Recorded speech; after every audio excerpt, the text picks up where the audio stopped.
Iste máte všetci tú skúsenosť, že v dnešnej dobe rodičia chcú byť priebežne informovaní o tom, ako sa ich dieťaťu v škole darí. A tým priebežne myslím doslova denne.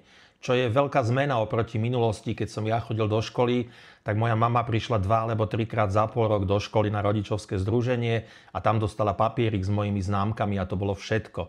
To znamená, že v zásade bola informovaná raz za 2 mesiace. Dnes tí rodičia vyžadujú pomaly každodenné informovanie. Je to trochu ovplyvnené aj tým, že dnes máme k dispozícii softverové riešenia ako EduPage, ktoré to umožňujú, to okamžité informovanie. Kedysi to tak nebolo. Pokiaľ škola hodnotí známkami, tak to nie je až taký problém, pretože učiteľ môže po ohodnotení písomky tie známky zapísať do EduPage a všetci rodičia ich vidia. Pri slovnom hodnotení je to ale zložitejšie. Mnohé to slovné hodnotenie sa dáva ústne, alebo ho žiakovi napíšete niekam do nejakého pracovného zošitu alebo tak a tak. Takže nie vždy sa rodičia dostanú k tomu slovnému hodnoteniu.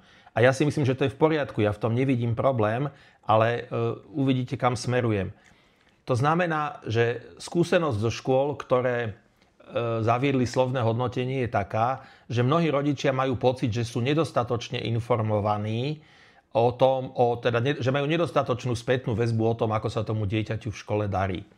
A to viedlo mnohé školy k tomu, teda mnohé z tých, čo používajú slovné hodnotenie, že vlastne to priebežné slovné hodnotenie majú 2 druhov. Prvý druh je slovné hodnotenie konkrétnej aktivity. Žiaci napíšu písomku, dostanú k nej slovné hodnotenie. Žiak odpovedá, dostane k odpovedi slovné hodnotenie. Žiak má referát alebo odovzdá projekt, vypracuje projekt, dostane k nemu slovné hodnotenie. K bleskovke, k diktátu, k slohu, slovné hodnotenie. To sú hodnotenia ku konkrétnym aktivitám a teda hovorím, mnohé z nich sa k tým rodičom nedostanú. Lebo tu nie je riešenie, že vždy všetko, čo tomu žiakovi povieme, aj napíšeme, aby si to ten rodič mohol prečítať.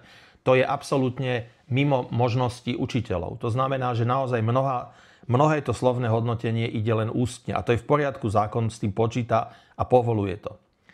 No, ale teda viedlo to k tomu, že mnohé školy, ktoré prešli na slovné hodnotenie, ešte si vlastne zaviedli niečo také, že raz, povedzme za mesiac, píšu rodičom také krátke slovné hodnotenie toho dieťaťa, ktoré povedzme posielajú cez EduPage alebo cez e-mail, ktoré sa netýka už konkrétnych aktivít, že konkrétneho diktátu alebo konkrétnej písomky, ale je to také nejaké celkové zhodnotenie, ako sa tomu dieťaťu v tej škole darí, ako v tej škole funguje, ako za posledný mesiac spracovalo, aký urobilo pokrok.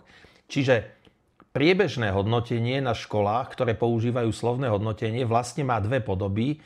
Je toto slovné hodnotenie konkrétnej aktivity, diktátu, písomky, bleskovky, odpovede a tak ďalej, ktoré sa odovzdáva, teda ktoré je adresované priamo tomu žiakovi a väčšinou má ústnu podobu. A potom je tu ešte také občasné, povedzme raz za mesiac, akési slovné hodnotenie, ktoré je väčšinou, musí byť v podstate písomné, lebo to by ste tým rodičom inak museli telefonovať, je písomné, je určené rodičom, nie žiakom a zhrňuje fungovanie toho žiaka v nejakom časovom intervale. Takže keď budete hovoriť o tom, akú podobu má mať priebežné hodnotenie na vašej škole a prechádzate na slovné hodnotenie, tak možno stojí za úvahu, že či aj u vás zavediete tento systém vlastne 2 tých slovných hodnotení, tie okamžité určené žiakom a nejaké tie priebežné raz mesačne určené rodičom.